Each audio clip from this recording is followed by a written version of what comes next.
ओम सूर्याय नमः। ज्येष्ठ मास में सुनी जाने वाली सूर्य भगवान की कहानी। प्राचीन काल में किसी नगर में एक बुढ़िया रहती थी। वह प्रत्येक रविवार को सुबह उठकर स्नान आदि से निर्वृत्त होकर घर के आंगन को गाय के गोबर से लीपकर स्वच्छ करती थी। उसके बाद सूर्य भगवान की पूजा करती, फिर भोजन तैयार कर सूर्य देव को भोग लगाकर स्वयं भोजन करती थी। भगवान भास्कर की कृपा से उसे किसी प्रकार की कोई चिंता और कष्ट नहीं था। धीरे धीरे उसका घर धन धान्य से भरता गया। उस बुढ़िया को सुखी देखकर उसकी पड़ोसन उससे जलने लगी। बुढ़िया के पास कोई गाय नहीं थी, अतः रविवार को घर लीपने के लिए वह पड़ोसन के आंगन में बंधी गाय का गोबर लाती थी। पड़ोसन ने ईर्ष्या में आकर अपनी गाय को घर के भीतर बांध लिया, जिस कारण रविवार को बुढ़िया को गोबर नहीं मिला। बुढ़िया अपना आंगन नहीं लीप सकी। आंगन न लीप पाने के कारण उसने न तो भोजन बनाया, न ही सूर्यदेव को भोग लगाया और स्वयं भी भोजन नहीं किया।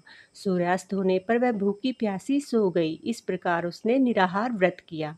रात्रि में सूर्य भगवान ने उसके स्वप्न में दर्शन दिए और उन्होंने भोग न लगाने का कारण पूछा। तो बुढ़िया ने बहुत ही करुण स्वर में पड़ोसन द्वारा घर में गाय अंदर बांधने की बात और गोबर न मिलने की बात सूर्य भगवान से कही। सूर्यदेव ने अपने भक्त की परेशानी का कारण जानकर उसकी परेशानियां दूर करते हुए कहा, माता, मैं आपकी भक्ति से बहुत प्रसन्न हूँ। मेरा व्रत करने और कथा सुनने से निर्धन को धन और बांझ स्त्रियों को पुत्र की प्राप्ति होती है। इसीलिए मैं आपको एक ऐसी गाय देता हूँ जो सभी इच्छाएं पूर्ण करती है। स्वप्न में उस बुढ़िया को ऐसा वरदान देकर भगवान सूर्य अंतर्ध्यान हो गए। प्रातःकाल सूर्यदेव से उदय होने से पहले बुढ़िया की आंख खुली तो अपने घर के आंगन में एक सुंदर गाय को देखकर वह हैरान हो गई।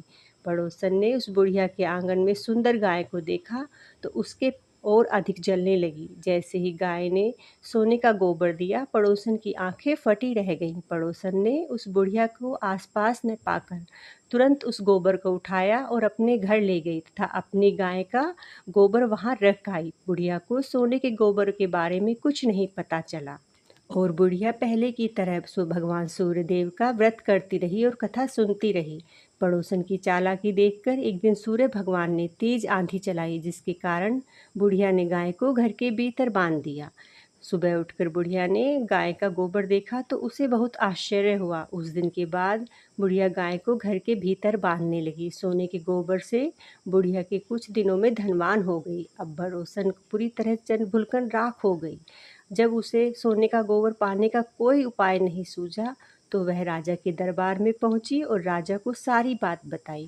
राजा ने अपने सैनिक भेजकर बुढ़िया की गाय लाने का आदेश दिया। सैनिक बुढ़िया के घर पहुंचे। उस समय बुढ़िया सूर्य भगवान को भोग लगाकर स्वयं भोजन ग्रहण करने वाली थी। राजा के सैनिकों ने गाय को खोला और अपने साथ महल की ओर लेकर चल दिए। बुढ़िया ने सैनिकों से गाय न ले जाने की बहुत प्रार्थना की, बहुत रोई चिल्लाई, लेकिन राजा के सैनिक एक नहीं माने। गाय लेकर चले गए। बुढ़िया को बहुत दुख हुआ। उस दिन उसने कुछ नहीं खाया और सूर्य भगवान से गाय को पुनः प्राप्त करने की प्रार्थना करने लगी।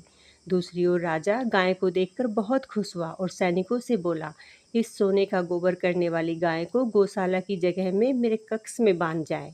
सुबह जैसे ही राजा उठा, सारा महल गोबर और बदबू से भरा देख राजा घबरा गया। उसने सैनिकों से गंदगी साफ करने को कहा, परंतु गोबर साफ ही नहीं हो रहा था। जितना साफ करते वह उतना फैल जाता। यह देखकर राजा क्रोधित हुआ और उसने पड़ोसन को राजमहल में बुलवाया और उसे दंडित किया। इसके बाद राजा ने तुरंत बुढ़िया को महल में बुलवाया, उससे क्षमा मांगते हुए सम्मान सहित गाय लौटा दी। तत्पश्चात राजा के महल से सारी गंदगी दूर हो गई। तब बुढ़िया ने राजा को रविवार के व्रत की और भगवान भास्कर द्वारा गाय दिए जाने की सारी बात बताई। राजा ने अपने राज्य में घोषणा कराई कि सभी स्त्री पुरुष रविवार का व्रत किया करें।